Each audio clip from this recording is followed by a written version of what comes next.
Here's another system of equations problem involving a boat traveling upstream and downstream. This is very similar to an airplane with a headwind or a tailwind. They're solved the same exact way. So first of all, we're using the simple formula, distance is equal to rate times time.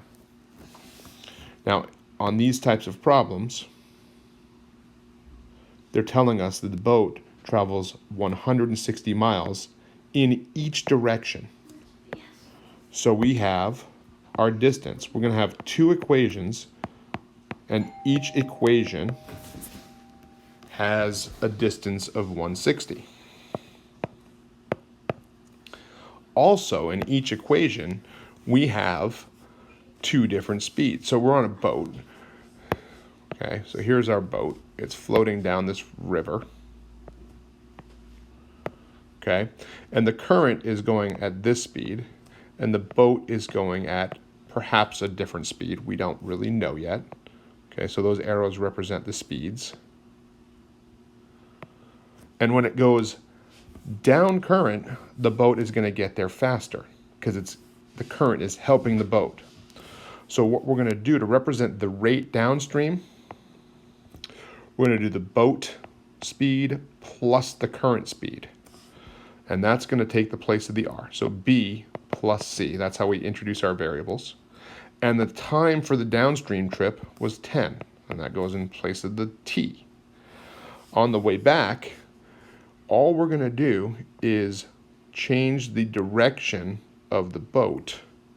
And now the boat's speed is fighting the current.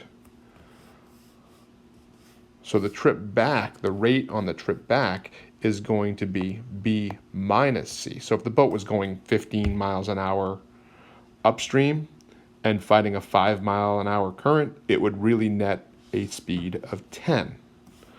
But really what we want is b minus c here, b minus c, and then the time for the upstream trip takes 20 hours. And there are our two equations. Again, I like to try to be as efficient as I can. What I would do here is I would divide, since I can divide both sides by 10, I would get b plus c equals 16. And I can also divide both of these by 20. I would get b minus c equals 8.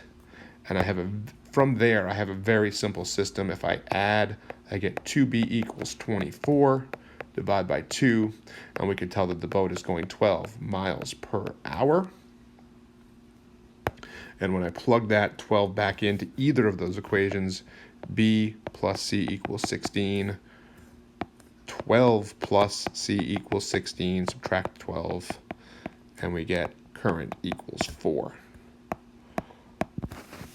And it works the same way for a plane or plane with a tailwind or a headwind.